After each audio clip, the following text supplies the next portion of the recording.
O interior é muito difícil, porque a informação chega pra galera atrasada, assim. Essa coisa de, pô, tenho carrão, tenho dinheiro, problema de um milionário, eu sou milionário, não sei o que as minas vão chegar, acabou.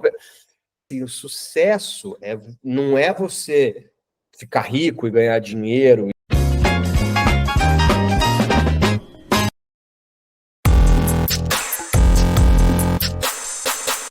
É isso aí, Xará. Obrigado pelo convite. Massa demais esse papo.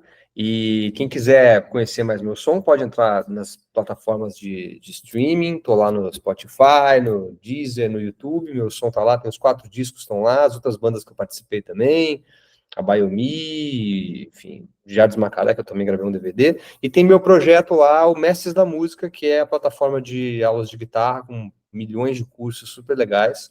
Então, quem tiver a fim de chegar, é só acessar lá pelo perfil Os Mestres da Música e vamos nessa. Prazerzão.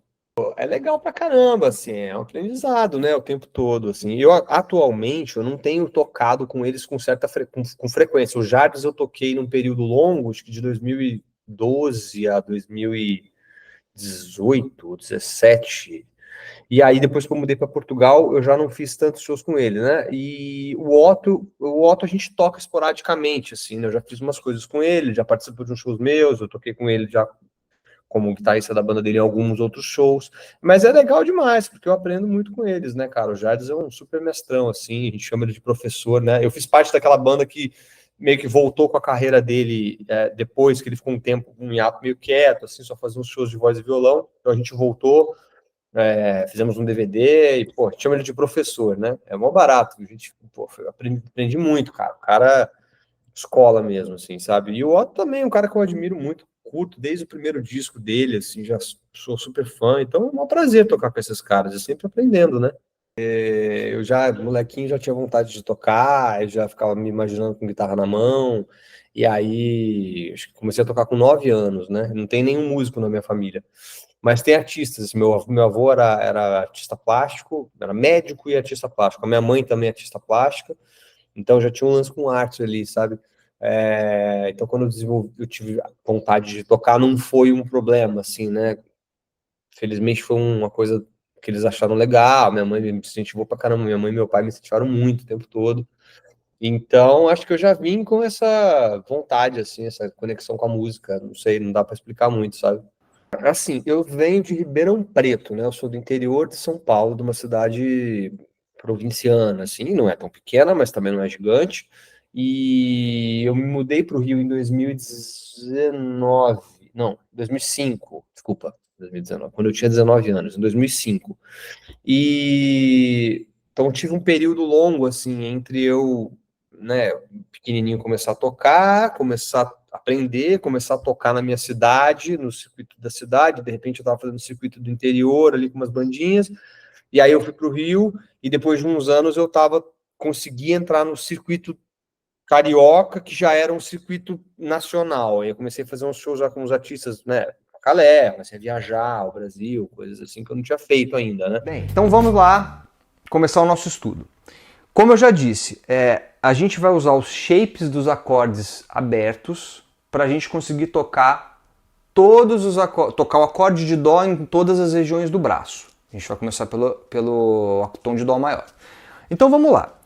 Vamos tocar o dó. A gente vai sempre pensar assim, vamos tocar o dó com o shape do primeiro acorde que está no caged, ou seja, dó com shape de dó, né? K, C de caged. Então, cara, acho que o lance de viajar, conhecer as pessoas e conhecer os lugares, assim, é sempre uma surpresa, né? Você vai para um lugar que você não conhece, você conhece uma cidade nova, come uma comida nova, conhece gente nova. Você vai ganhando experiência com esse tipo de coisa e vai aprendendo muito, assim, né? Então, para mim, o fato de eu ter saído do interior e de repente eu estar tocando com artistas que eu ouvia e que eu curtia, isso foi um negócio muito legal, assim, sabe?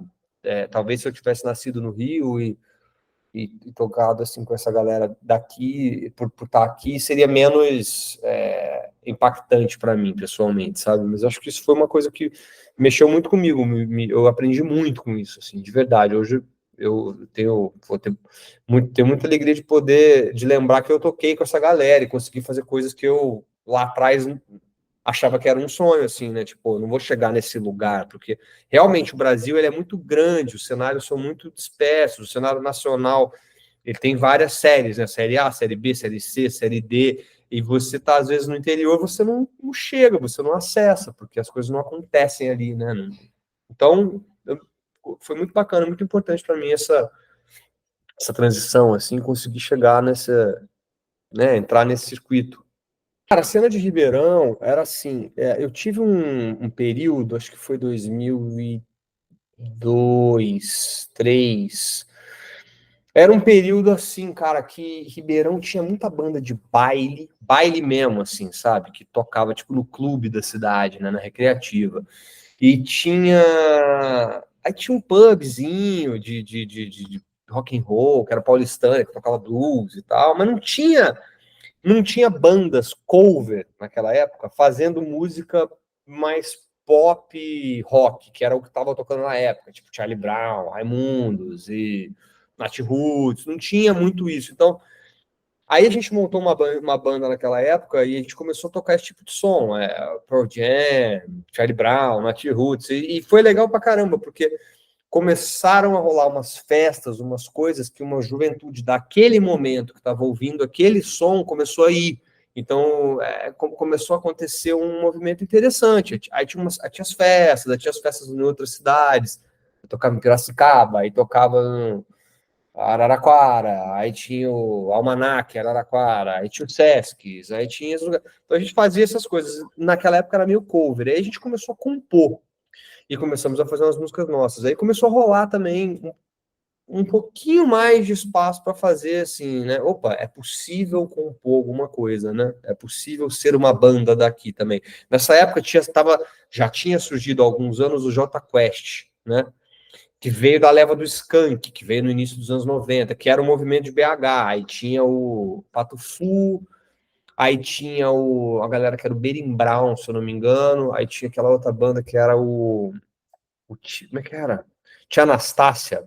Aí tinha esse movimento em BH. Então a gente falava, pô, dá para fazer um movimento em Ribeirão também. Tem um monte de música, e tem um monte de músico, tem um monte de banda, dá para. Então tinha coisas acontecendo, sabe? Mas ainda assim, né, cara, o interior é muito difícil, porque a informação chega pra galera atrasada, assim. É foda. Eu lembro que eu sempre, quando no surgimento do MP3, eu comecei a baixar muito MP3 naquela época do SoulSeek, do Napster, eu baixava, então eu fazia os discos, as coletâneas, baixava uma música, outra, eu até completar um disco. Aí hoje eu tenho um HD com 500 GB de música lá, de coisa que não tem nem, tem coisa que não tem nem nos streaming, saca? E eu tinha, às vezes encontrava um amigo que vinha do Rio e trazia aquele monte de CD, eu copiava tudo, tal, não sei o quê. Eu tinha coisas que demoraram 10 anos para chegar em Ribeirão. Tipo, porra, eu me lembro que uma vez um cara me deu uns 5 discos do Fela Kuti, isso em 2001, sei lá. Cara, em 2011, meus amigos de Ribeirão não sabiam o que era Fela Kuti ainda. Eu já estava tocando numa banda de Afrobeat, entendeu? Então o interior é foda, porque as coisas demoram para chegar, né, cara?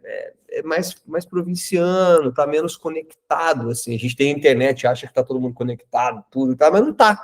A galera não lê as coisas, não sabe. É foda, entendeu? Cara, primeiro, eu acho que essa palavra sucesso, ela é a coisa mais relativa e mais colocada, principalmente no Brasil e nos países assim mais capitalistas, de forma equivocada, né?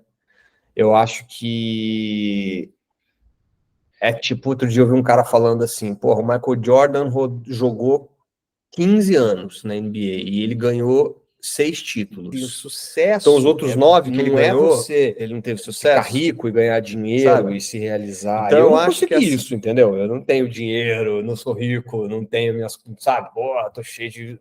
Esse não é o meu caso.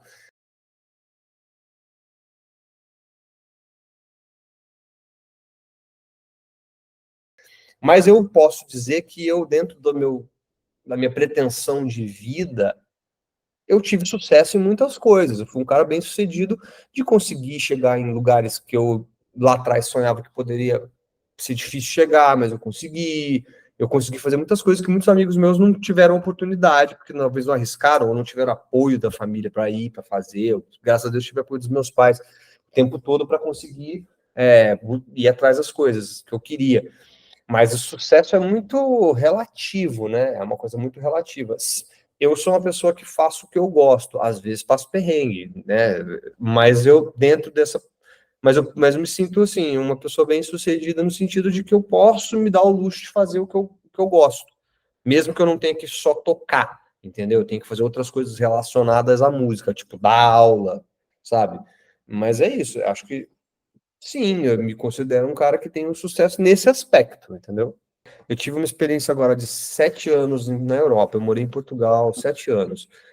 De novo, me considero bem sucedido em Portugal. Eu consegui entrar no circuito português de música, toquei com um artista grande em Portugal, fiz turnê, conheci o país inteiro tocando, gravei, montei uma banda lá, entrei no circuito. Pô, consegui fazer isso. Ganhei dinheiro, fiquei rico? Não, entendeu? Mas pô, eu consegui entrar nesse lugar, entendeu? Isso é um. Eu posso dizer que eu fui bem sucedido. Então, o sucesso é relativo, né? Tem artistas, por exemplo, lá no que eu descobri assim, que a gente não tem muita noção, né? Pô, tem um cara que eu curto pra caramba, que é um francês, chama Piers Fatini. É um cara produtor, e ele já tocou com o Ben Harper, já produziu coisas assim com essa galera. E ele, pô, é um cara que ninguém ouve falar, mas ele faz lá seus 5, 6 shows por mês, roda a Europa, faz várias turnês e tal, e tá com a vida dele andando direitinho, cara, entendeu? Isso pra mim é sucesso. Sucesso é você ser feliz, assim. Tô ouvindo muito Crown Bean, saca Crown Bean? Eu tô ouvindo muito Crown Bean, curto pra caramba esses caras. Eu fui no show deles, cara, um mês atrás, agora, lá em Portugal. Chama Hugo, tipo Hugo. Puta, é demais esse cara. Tô ouvindo. Eu tô ouvindo muito Grant Green, os guitarristas, que eu tenho estudado muita guitarra, Grant Green, Wes Montgomery, Barney Castle, esses caras porque eu sempre escuto para estudar, assim, as coisas que eu curto.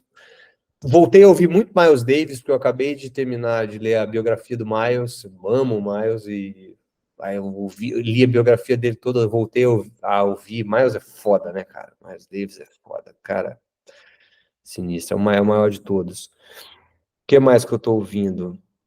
Ouvi muito o último disco do Pearl Jam, eu ouvi pra caramba também, achei bom, tô curtindo esse disco. Tô pensando o que mais.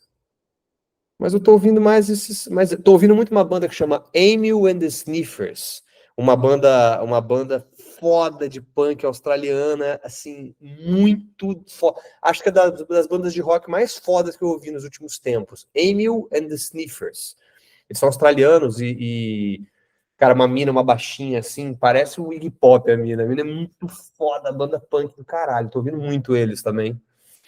E eu tenho ouvido essas coisas, assim, gosto muito de punk, dessas paradas. Eu ouço Ratos de Porão, ao mesmo tempo que eu ouço Miles Davis. Eu curto de tudo, cara. Eu nunca deixei de ouvir. Cara, eu nunca deixei de ouvir reggae, porque eu sou muito fã da cultura jamaicana musical, assim. Eu gosto muito de Gregory Isaacs, Freddie McGregor, de King Tub, Bob Marley, sou fã pra caralho, gosto demais. Eu nunca deixei de ouvir reggae, nunca deixei de ouvir.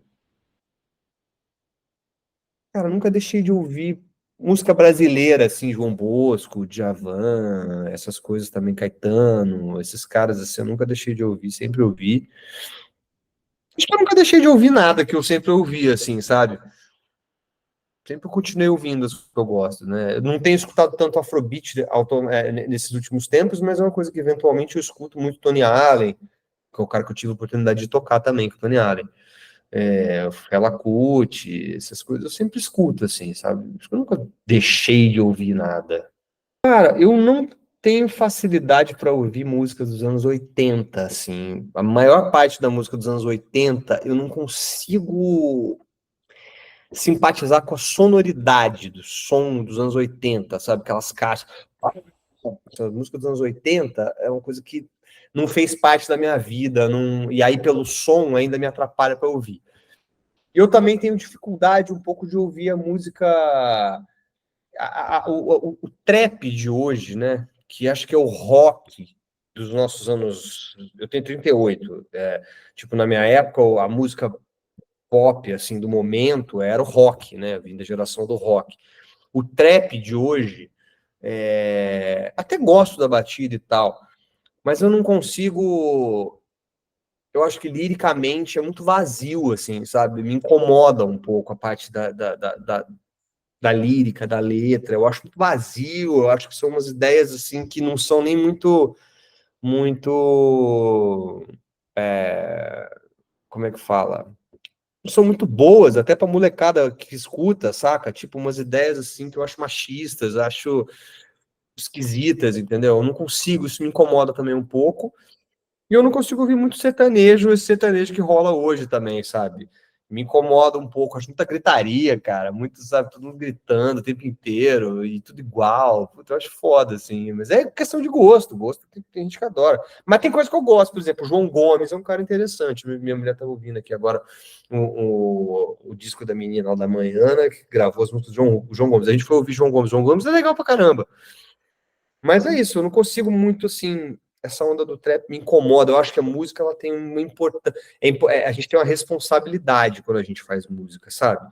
E a gente incentiva as pessoas. Eu acho que essa coisa de, pô, tem o carrão, tem o dinheiro, problema de um milionário, eu sou milionário, não sei o que, que as minas vão chegar, acabou.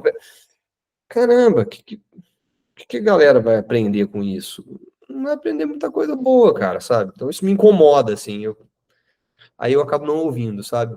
Mas tudo certo, a galera quer fazer esse rolê, tem espaço para todo mundo, manda bala. Não é uma crítica de que eu acho que não deveriam fazer. É uma coisa que não me agrada, entendeu? Bom parceiro de palco, um cara que sabe tocar prestando atenção nos outros que estão tocando também, que não é autocentrado no instrumento dele e que só olha o instrumento dele. Eu vivi muito isso em Portugal agora.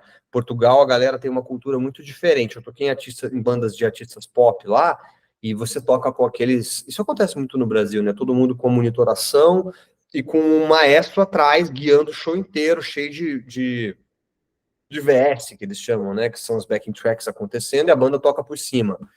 E o brasileiro tem muito essa coisa de tocar um com o outro, né? Eu venho de uma geração que a gente ficava tarde tocando, fazendo jam session, brincando com os amigos e tal. E lá tem muito uma coisa dura, você vai lá e executa aquilo que tem que executar e nem olha pro lado, entendeu?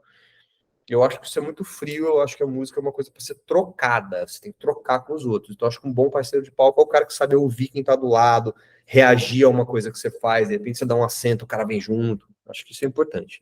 Bom, a guitarra pode ser várias coisas, né? Ela pode ser várias pessoas. Ela pode ser um velho chato e pode ser uma criança bacana, um adulto centrado.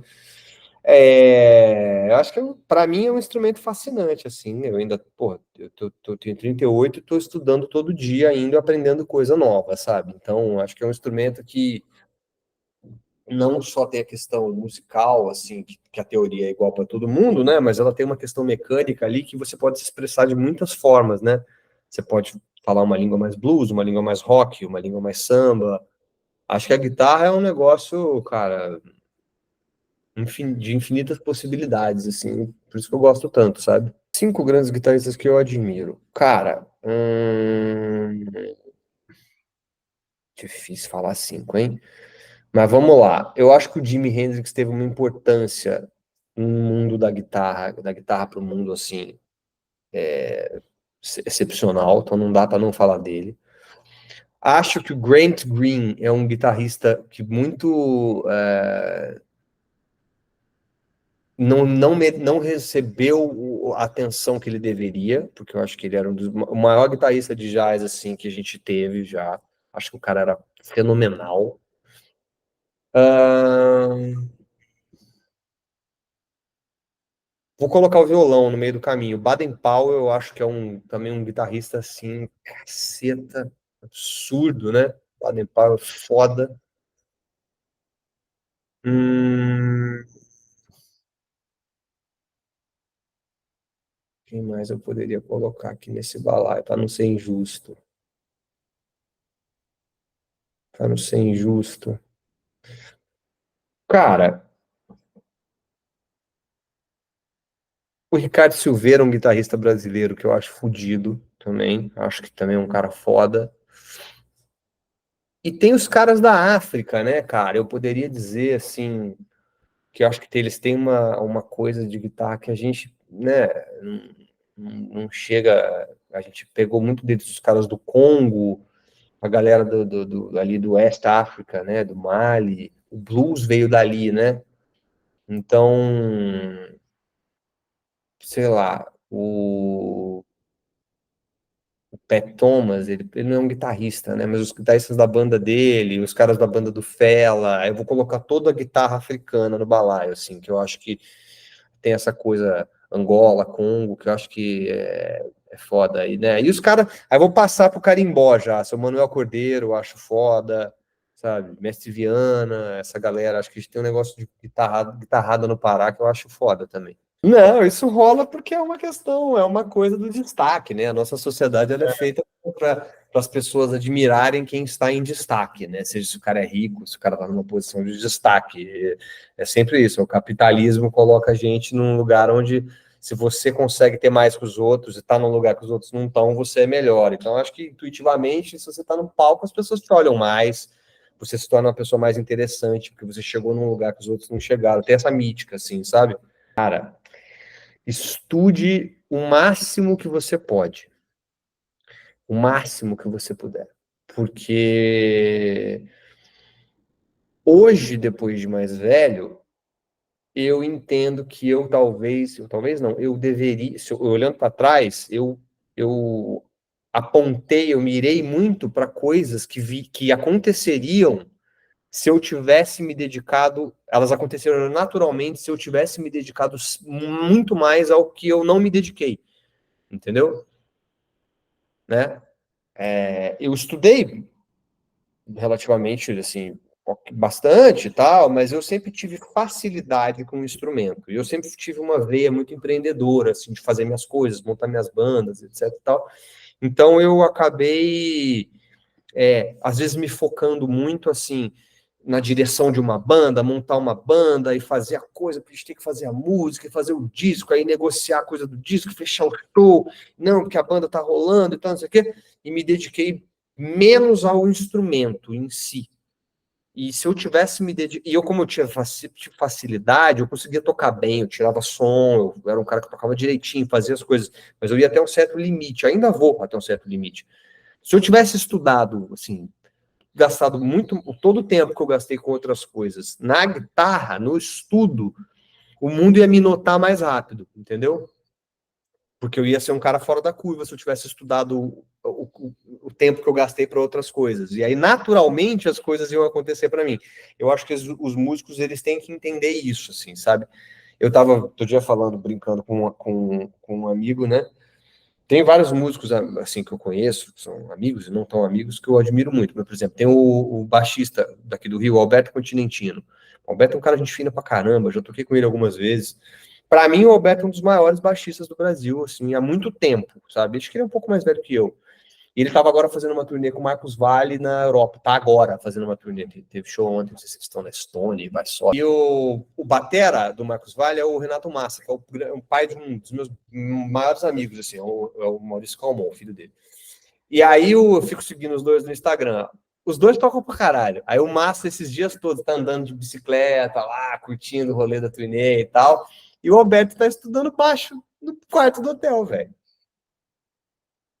É por isso que ele é o melhor, entendeu? É por isso que ele tá em todas, porque o cara é foda, o cara estuda o dia inteiro, toca melhor que todo mundo, porque ele entende o instrumento de um jeito que quando ele vai tocar, chama atenção, porque o cara tem um domínio absoluto da parada. Então, acho que isso o meu conselho seria isso: perca tempo estudando, vai ler, aprender as línguas, porque a música tem várias línguas, você tem que saber falar as línguas, falar o blues, falar o jazz, falar o carimbó, falar o rock. Vai estudar muito, que é uma profissão difícil, mas estudando muitas coisas acontecem. Cara,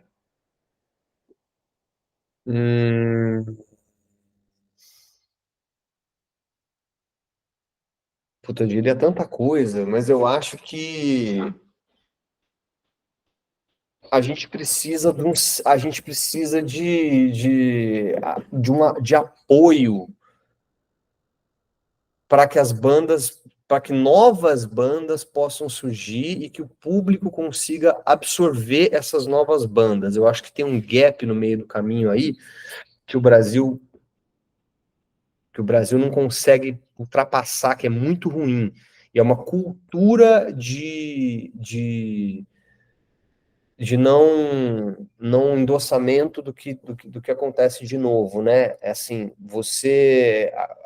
eu vejo muito aqui no Rio, você só vai no show, eu tô devaneando aqui, não fui direto no que eu falaria, mas eu tô tentando contextualizar para eu chegar no lugar.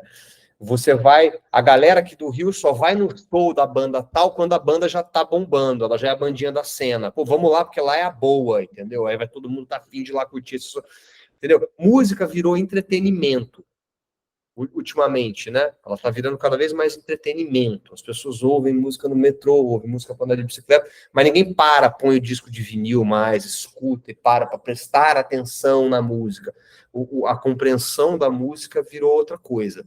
E aí você tem as grandes corporações, são as gravadoras ainda, né? As rádios, as televisões, a gente acha que não. E agora os serviços de streaming funcionam como rádios e televisões, né? Antigamente a música tinha que entrar na abertura da novela para ficar viral no Brasil inteiro, já ela tem que entrar numa playlist que tem 6, 10 milhões de seguidores, que aí todo mundo ouve 10 milhões de vezes por dia.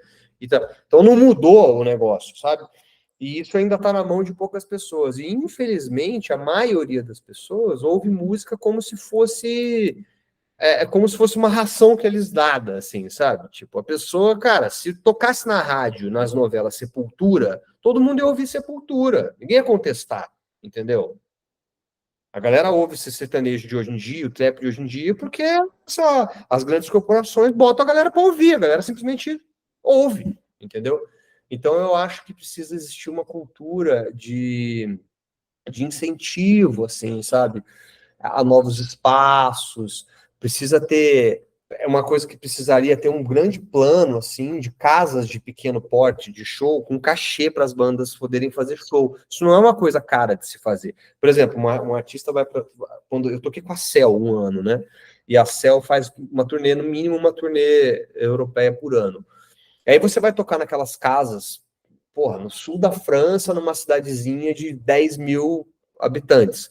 Aí você vai tocar numa casinha de show, pô, é uma casinha de show para 250 pessoas, com puta de um som, com cachê. O cara te paga lá 3 mil euros de cachê, entendeu? Então, existe um circuito com um cachê. Esses cachês são todos subsidiados pelo governo, sabe? A galera lá, os governos. É como se fosse um SESC que acontece no estado de São Paulo melhor, porque é organizado. Como se você tivesse um circuito com um dinheiro mínimo para as coisas acontecerem, porque você não consegue, hoje em dia, você não consegue desenvolver um projeto novo e tentar fazer as coisas sem um cachê, cara. Vou tirar a banda de casa para ir tocar num negócio de graça, ficar implorando para as pessoas irem, não rola, não acontece, entendeu? Então eu diria isso, assim, é preciso criar um plano de sustentação da música nova, sabe? Tipo assim, que viesse do governo federal, que fosse para o estadual, que espalhasse para o municipal, tivessem as casas com dinheiro, com programadores sérios. Era o que eu acho que precisaria, sabe? Porque senão a gente vai ficar. Só surge quem bombou naturalmente no YouTube. Bombou, a gravadora fala: opa, esse cara que bombou, deixa eu pegar ele, pega pronto. Então, assim, ninguém mais investe em ninguém. Todo mundo espera alguém acontecer para pegar. E aí muita gente morre na praia, né, cara? Cara, eu toquei na lona, quando eu tocava na Biomi, a gente fez um projeto na lona cultural da Maré, que a gente fez um mês na lona toda, não sei se era toda sexta. A gente levou o Jardes, o Felipe Cordeiro, o Otto e o Benegão, cada vez numa sexta. E era, porra, no meio da favela da Maré, não é fácil de ir até lá, é um lugar perigoso para as pessoas, infelizmente. Então a galera fica com medo de ir. Os próprios moradores da Maré não iam. A gente tocava com a lona vazia. No penúltimo dia, a gente conseguiu começar a fazer eles irem lá. A gente fazia uma oficina para as crianças, e a gente conseguiu começar no penúltimo dia um movimento para eles começarem a ir. Então é isso, assim, precisa ter uma cultura de ouvir, de apreciação musical. As pessoas têm que começar a valorizar essa coisa, mas é um trabalho todo que tem que ser feito, entendeu? E aí é isso. Você tem que financiar os lugares, cara, financiar as casas. Não adianta você fazer projeto de lei Rouanet, não adianta só você fazer o projeto, abrir a lei Rouanet e as outras leis de incentivo, como acho que em São Paulo tem o ICMS, tem aquelas outras todas. Não adianta você só ter esses investimentos, você tem que investir nos espaços que essas pessoas vão tocar também. Tem que ter um circuito de casas, as casas têm que receber algum dinheiro, cara. Pô, aqui no Rio tem o Teatro Sérgio Porto ali no Maitá, eu já fiz um show lá.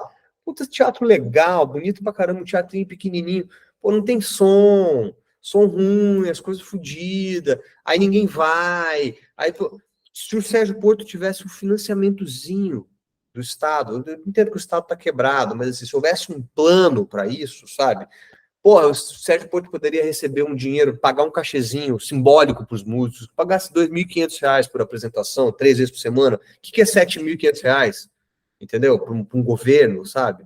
E aí você consegue fomentar, as bandas conseguem sair de casa, produzir o seu som, fazer as coisas. Então é isso, assim, é muito cada um por si, né? O mercado da música no Brasil é muito cada um por si. Você não consegue fazer as coisas, né? Investir num projeto novo, desenvolver um projeto. Puta, ninguém tem tempo, nem dinheiro, é para não ganhar nada, para ficar correndo é muito difícil. Eu pensaria um plano de fomentação à base dos lugares onde as bandas poderiam tocar, sabe? A gente tem um país gigante, uma cultura musical fodida, nos cenários mais foda que tem, mas é todo mundo, cada um por si, cara. Todo mundo na guerra, sacou? Não, e é uma cultura que vem, inclusive, isso é tá tão entranhado no Brasil, essa coisa do cada um por si, que os próprios músicos e artistas, eles não têm noção da própria responsabilidade que eles têm, né?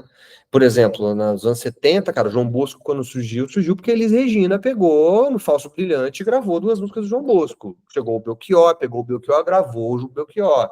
Gravou a galera. Elis Regina era tipo uma mecenas da música, empurrava a galera, sabe? Então, quem que hoje em dia empurra quem? Eu me lembro que uma vez eu fui tocar com uma banda que eu tinha, que era Sobrado 112, num show, que a gente tinha gravado um disco, aí tinha a Oi, que era na época a telefonia, tinha feito uma gravadora, tinha um show do Seu Jorge em São Paulo, a Oi patrocinava, a Oi conseguiu botar a gente para abrir o show. Beleza, fomos para São Paulo abrir o show. Chegando em São Paulo, na hora de montar o palco, o produtor do Seu Jorge não queria deixar a gente tocar. Falou, não, vocês não podem mexer no palco, não vai mexer no palco, não vai tocar mexendo no amplificador, não pode, porque não pode. E a gente não ia tocar, velho. A gente só conseguiu tocar porque os músicos do Seu Jorge eram amigos de um músico da banda. E aí eles falaram, não, usa aí minha bateria, usa as coisas para convencer o produtor de palco. A gente acabou tocando. O Seu Jorge nem soube disso. Ele chegou depois de carro, foi lá, nem viu a nossa cara, nem sabia, entendeu? Nem soube. Nesse dia a gente tocou para um público que não estava ali para ver a gente, mas que apreciou a gente, ouviu a gente, conheceu um monte de gente, ganhou público, ganhou fã. Então, assim, o que custava a gente tocar ali? Nos Estados Unidos, quando uma banda vai fazer turnê, o empresário já pega uma banda de abertura para abrir a turnê. Quando o Red Hot Chili Peppers lançou aquele disco One Hot Minute em 95, o empresário pegou o Silverchair e botou para abrir a turnê norte-americana. Então, todos os shows do Red Hot Chili Peppers, o Silverchair abre a turnê. É tipo andar de bicicleta de rodinha, sacou? Terminou a turnê, você já tira as rodinhas, o cara já começa a andar sozinho. Pô, a banda que abriu o Red Hot, todo mundo começa a respeitar. Uma banda ajuda a outra. Os artistas aqui não querem nem saber, bicho. Toquei com um monte de artista que nunca apresentou meu nome direito. Pô, tenho 4 discos. Estava a galera falar, pô, esse aqui é o Zé Vitor, tá lá. Ele tem 4 discos, escuta lá os discos do cara. Dali de 5.000 pessoas, 30 vão sair para ouvir. Ninguém quer saber, cara. O artista aqui também não ajuda ninguém, não. É uma cultura. É foda, acho que a gente tem que mudar muito o pensamento, a cultura, sabe? E brocha esse comportamento que eu tô te falando, do individualismo, de ninguém ajudar ninguém. A galera é muito falsa, não ajuda ninguém, não tá afim de ajudar ninguém. E as coisas como elas estão postas, né? Você não consegue ultrapassar as barreiras porque tem meia dúzia de pessoas que ainda mandam, estão nos pontos de acesso e não te deixam entrar. E o músico hoje em dia, ele não basta ser músico, né? O artista, não vou nem dizer o músico, ele tem que ser Instagrammer, ele tem que ser YouTuber, ele tem que ser tudo isso, porque a coisa tá posta desse jeito. Isso me brocha muito. Por isso que eu não faço disco já há 2, 3 anos. Não, 4 anos. Porque eu não tenho saco de fazer isso, não tô afim mais de fazer isso, entendeu? E o que me deixa muito feliz é quando eu vejo bandas ultrapassando isso por conta da música. Tipo, fui no show do Crown Bean agora lá em Portugal, pô, tinha uma galera vendo uma banda tocando som instrumental. Eu falei, porra, vocês conseguiram, isso me deixa muito empolgado, me deixa feliz. Ainda tem gente a fim de ouvir música de verdade, fora dos esquemas, entendeu? Puta que pariu. Show inesquecível da minha vida. Eu tenho uma memória péssima, cara, eu esqueço tudo. É, Eu não, assim, quando eu, tipo, em 99, eu vi um show do Red Hot Chili Peppers no Credit Car Hall para umas 5 mil pessoas, assim, isso foi um show que eu não esqueço, foi muito legal, eu gosto deles pra caramba. Sei lá, cara, puta, eu já fiz uns shows que foram legais, assim, Hum, talvez não tenha sido nem show meu, acho que foram shows que eu fiz com a Biomi, que foram super legais, a gente fez vários shows legais pelo Brasil, assim, a gente já tocou em São Paulo, várias situações super legais, no Sesc Pompeia, e, porra, várias coisas, cara. Toquei com a Cel uma vez no Líbano, foi super legal, uma coisa que eu não vou esquecer mais também, sabe? Acho que tiveram algumas situações, sabe? No final, sim, porque Portugal mudou muito do período que eu cheguei para o período que eu voltei para cá, né? Houve uma invasão muito forte de turista ah, norte-americano, inglês, assim, de gente com muita grana, que contrasta demais com o português e tal. Então ficou um país muito turístico, né? Muito. Então acabou descaracterizando demais. E aí você nunca vai ser, você sempre vai ser um estrangeiro, né? Um imigrante. Então eu me senti, sim, me senti um pouco assim, não me senti fazendo parte daquilo muito nesse final, sabe? Cara, o Mestre da Música é um projeto que eu comecei em 2020, quando teve a pandemia. Eu dava aula de guitarra já e estudando para descobrir materiais novos, eu percebi que tinha nos Estados Unidos um monte de plataformas que ofereciam cursos com grandes guitarristas, né, do cenário, tipo, tem algumas. E eu percebi que no Brasil tinha muita gente dando aula, mas tem muita gente vendendo curso, mas tudo lobo solitário, assim, né? O cara faz o curso dele, vende o curso dele e tal. Aí eu senti que não tinha uma plataforma que juntasse vários nomes diferentes, de diferentes estilos, dentro do mesmo lugar. E aí, como eu sou guitarrista e faço parte de um, né, já fiz parte de um circuito, conheço algumas pessoas, eu resolvi juntar algumas dessas cabeças e fazer uma plataforma de guitarra para quem está afim de ou de estudar, de evoluir, ou que está afim de aprender do zero. E aí eu falei com uns caras que eu conheço, os que eu não conhecia, que me indicaram, mas que eu já era fã, e bolei umas masterclasses com essa galera. E então a gente tem hoje uma plataforma, o site é osmestresdamusica.com.br, onde o cara consegue pagar uma assinatura barata, tipo de 250, R$ 247 por ano, e ele tem acesso a, sei lá, mais de 18 masterclasses. Tem lá uma aula com o Ricardo Silveira, de 12 aulas, tem 2 aulas com o Bernardo Bozizio, de 18 aulas cada masterclass. Tem uma masterclass com o Lúcio Maia do Nação, tem uma masterclass com o Martin da Pitt, tem uma masterclass com uma galera, com o Maxon Kennedy, que é o menino que toca com a Lineker hoje. Tem um monte de aula legal num lugar só, entendeu? Então, é um projeto que eu acho muito maneiro, que tá começando a crescer, a gente está começando a ganhar espaço. De novo, aí tem a parte da internet, tem que fazer divulgação, tem que fazer todo esse trabalho, mas é muito bacana. Para quem está afim de estudar guitarra, é muito legal. Então, eu tô com esse projeto, assim, que está me tomando mais tempo agora e atenção é isso, porque eu acho que é um projeto que pode crescer muito, pode ser muito legal, ser um ponto de estudo de guitarra e troca entre os guitarristas, assim, né? Sabe? Até essa coisa, eu sou uma pessoa meio agregadora, eu gosto de juntar as pessoas, sabe?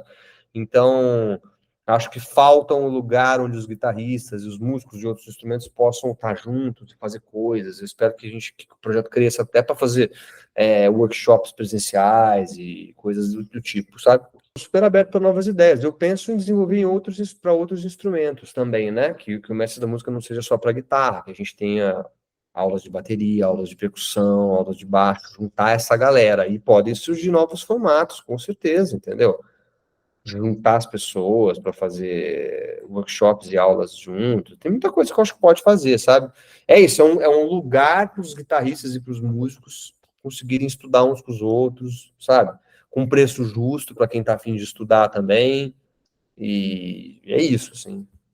Não sei se eu não sei, eu não diria de marketing, eu diria de relacionamento. Eu sou bom de fazer relacionamento, de me relacionar com as pessoas, assim. Eu acho que Isso é uma coisa que até dentro da música me ajudou muito, aquilo que eu estava falando de ter estudado menos e me relacionado mais. Acho que o fato de eu ser um cara que pensa assim nessa outra parte, eu sempre tomei frente nas bandas que eu participava de organizar as coisas, falar com o contratante, organizar a parte burocrática, porque eu tenho um pouco essa visão de produção, organização e lidar bem com as pessoas, assim, né? Falava direitinho com os contratantes, porque eu sei que é a importância disso. Então, tem um pouco essa visão de negócios das coisas, sabe? Não diria de marketing, mas é uma coisa que eu gosto, de ter essa visão de negócio das coisas. Assim, eu não consigo lidar com a banda só pela parte musical, sabe? O mais importante é a pessoa se dedicar ao máximo do possível, o máximo que ela pode àquilo que ela pretende fazer, né? Se é ser músico, então tem que estudar pra caceta. Se é ser ouvir o máximo de som possível, aprender várias línguas, pra você ser um cara versátil. Se você quer ser um chefe de cozinha, vai aprender tudo quanto é culinária diferente, comer tudo que você pode, e saber novos sabores, é se dedicar ao máximo ao que você pretende fazer, cara. Eu acho que não tem muito outro caminho. As coisas não vêm assim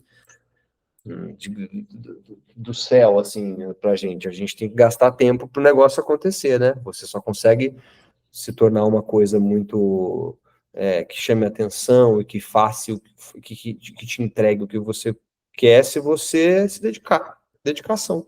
Cara, que alguém pode fazer, talvez seja não se dedicar a uma coisa que pode dar muitos frutos para ela, não acreditar nos dons que ela tem, sabe? Seguir o caminho da maioria e se acomodar isso. Acho que isso é uma cagada que às vezes pode acontecer, sabe?